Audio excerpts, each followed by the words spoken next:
사도신경하심으로 우리의 신앙을 하나님 앞에 고백합니다. 나는 전능하신 아버지 하나님, 천지의 창조주를 믿습니다. 나는 그의 유일하신 아들 우리 주 예수 그리스도를 믿습니다.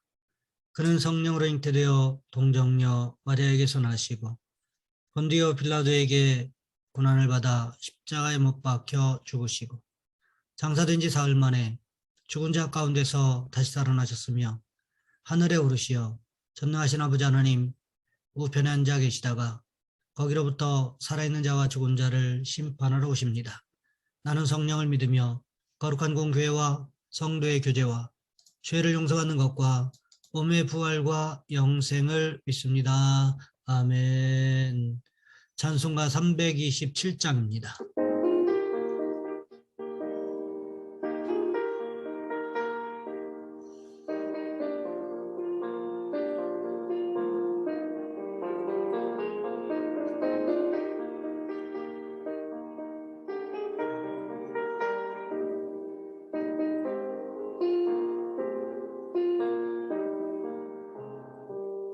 주님 주실 화평 믿음 얻기 위해 너는 정성껏 기도했나. 주의 제단 앞에 모두 바치기 전 복을 받을 줄 생각나라. 주의 제단에 선제사 드린 후에 주의 맘을 주정하니 주의 뜻을 따라 그와 동행하면 영생 복락을 누리겠네.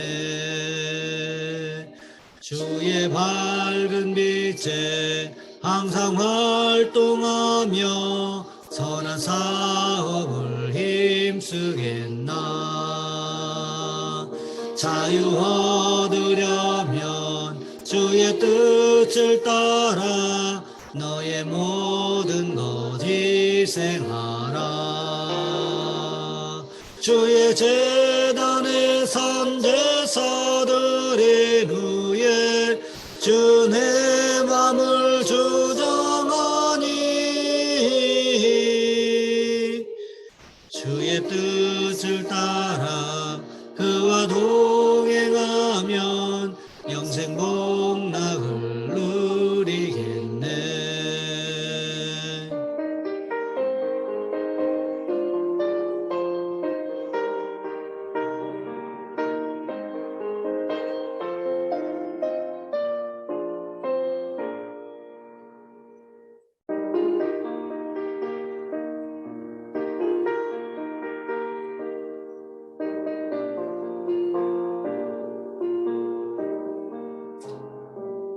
주의 제단 앞에 모두 바친 후에 주와 온전히 사귀겠네. 주님 주신 기쁨 또한 그의 사랑 어찌 말로 다 형용하랴. 주의 제단에 선제사 드린 후에 주의 맘을 주정하니 주의 뜻을 따라 그와 동행하면 영생 복락을 누리겠네.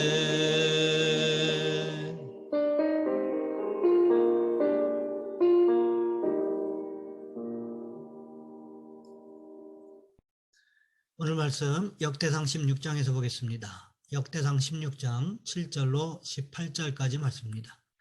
제가 가진 성경은 구약 성경 635쪽에 있습니다. 제가 봉독해 드립니다. 그날에 다윗이 아삽과 그의 형제를 세워 먼저 여호와께 감사하게 하여 이르기를 너희는 여호와께 감사하며 그의 이름을 불러 아뢰며 그가 행하신 일을 만민 중에 알릴지어다. 그에게 노래하며 그를 찬양하고 그의 모든 기사를 전할지어다. 그의 성호를 자랑하라. 여호와를 구하는 자마다 마음이 즐거울지로다. 여호와와 그의 능력을 구할지어다. 항상 그의 얼굴을 찾을지어다. 그의 종 이스라엘의 후손 곧 택하신 야곱의 자손 너희는 그의 행하신 기사와 그의 이적과 그의 입의 법도를 기억할지어다. 그는 여호와 우리 하나님이시라. 그의 법도가 온 땅에 있도다. 너희는 그의 언약 곧 천대에 명령하신 말씀을 영원히 기억할지어다. 이것은 아브라함에게 하신 언약이며 이삭에게 하신 맹세이며 이는 야곱에게 세우신 율례 곧 이스라엘에게 하신 영원한 언약이라. 이르시기를 내가 가나안 땅을 너희에게 주어 너희 기업의 지경이 되게 하리라 하셨도다. 아멘. 오늘 본문의 말씀을 가지고 약속대로 행하시는 하나님이라는 제목으로 함께 말씀을 살펴보겠습니다. 아마도 인생을 살아오면서 너무나 자주 약속을 어기는 배신을 경험하다 보니 우리는 어느새 약속을 믿지 못하는 일에 익숙해졌는지도 모를 일입니다. 그래서 한 청교도 아버지는 이런 유언을 남겼다고 합니다. 아들아, 매사에 너는 책임질 줄 아는 사람이 되기 바란다.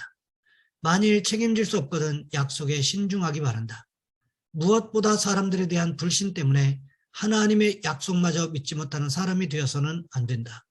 어떤 상황, 어떤 경우에서라도 하나님의 약속만은 믿을 만한 것이었단다. 역시 청교도 이야기 가운데 이런 에피소드가 있습니다. 어떤 청교도 가정에서 어린 소녀가 50센트를 가지고 놀고 있었습니다. 아빠가 물었습니다. 내 돈이 전부 얼마니? 아이는 활짝 웃으며 대답했습니다. 1불이에요. 하지만 소녀는 손에 25센트짜리 동전 2개를 가지고 있을 뿐이었습니다. 이런, 제대로 계산해야지. 동전이 2개밖에 안 되지 않니? 알아요. 그런데 숙제를 마치면 엄마가 25센트짜리 동전을 2개 더 주기로 약속했거든요. 소녀는 엄마의 약속을 굳게 믿었던 것입니다. 그렇더라도 사람의 약속은 깨어질 수 있습니다. 그러나 천지가 변해도 흔들림이 없는 것, 그것이 바로 하나님의 약속입니다. 믿음의 여인 사라는 바로 이 하나님의 약속을 믿고 인생의 어두운 절망의 순간을 극복할 수 있었던 것입니다. 그렇습니다. 하나님께서는 성경에 약속하신 말씀대로 행하시는 신실하신 하나님이심을 우리는 믿어야 한다는 것입니다.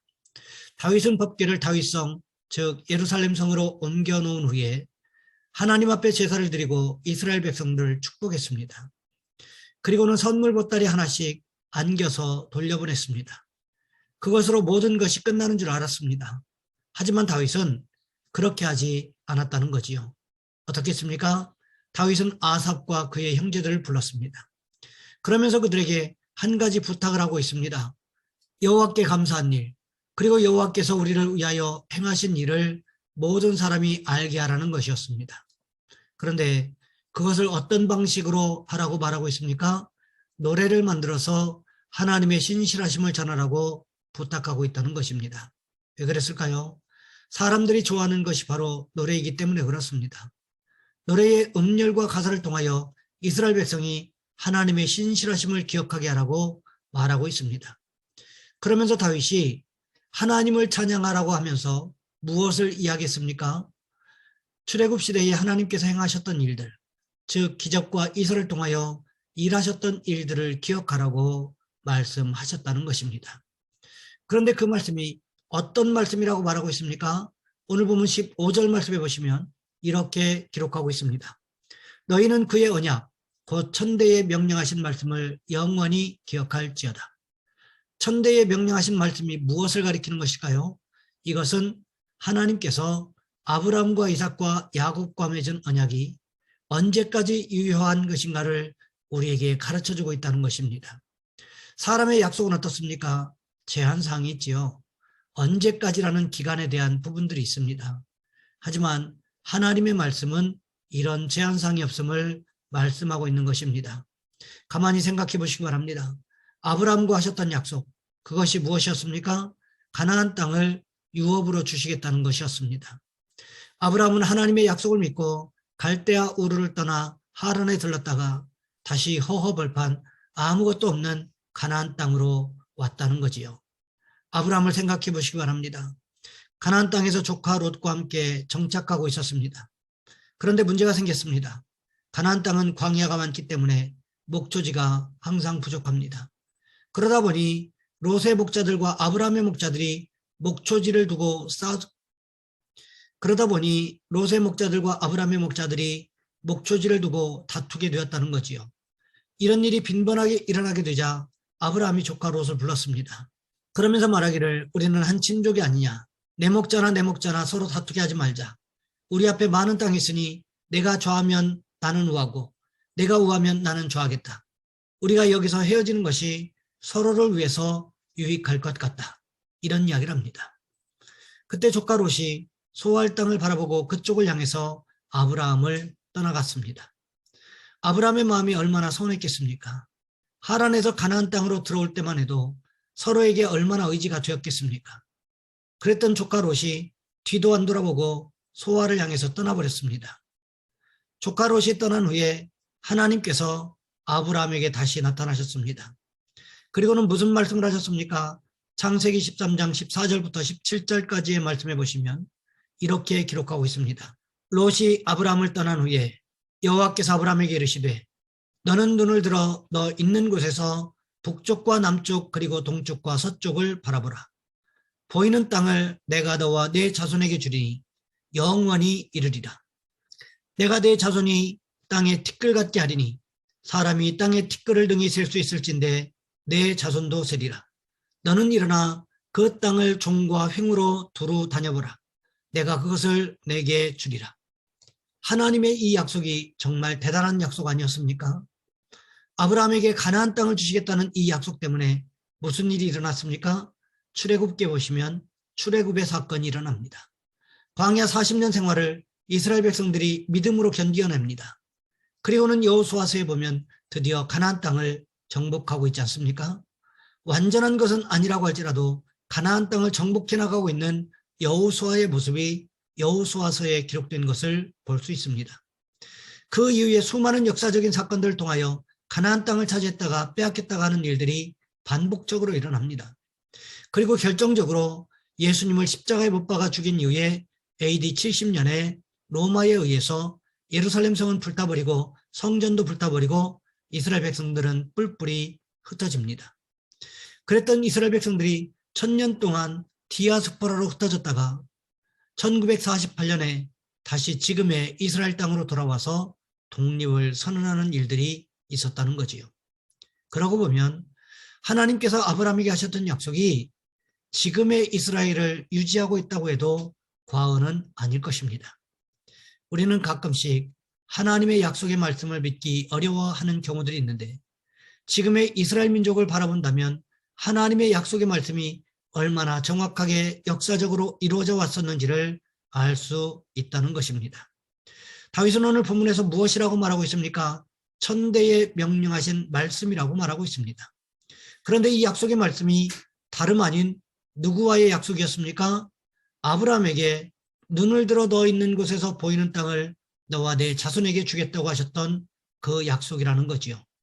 아브라함에게 하셨던 약속이 이삭에게 가서는 어떻게 됩니까?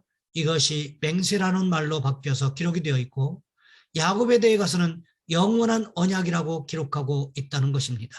그래서 성경에는 하나님을 누구의 하나님이라고 말씀하고 있습니까? 아브라함과 이삭과 야곱의 하나님이라고 부르고 있습니다. 그런데 이 하나님을 또 어떻게 부르고 있습니까? 산자의 하나님. 무슨 뜻일까요? 지금도 살아계신 하나님이라는 뜻이 된다는 거지요. 하나님이 살아계시기 때문에 여전히 약속대로 행하실 수가 있다는 것입니다. 바라기는 우리도 살아계신 하나님, 여전히 약속대로 행하시는 하나님의 약속을 믿음으로 바라보는 축복이 있으시기를 주님의 이름으로 부탁을 드립니다. 이 시간 우리 한 목소리 함께 기도하겠습니다. 하나님, 우리도 살아계신 하나님, 여전히 약속대로 행하시는 하나님의 약속을 믿음으로 바라보게 도와주옵소서. 또한 기도하실 것은 나라와 민족을 위하여 이 시간 우리 주여 한번 간절히 부르신 후에 한 목소리 함께 기도합니다. 주여, 사랑의 하나님, 우리를 도와주시기를 원합니다.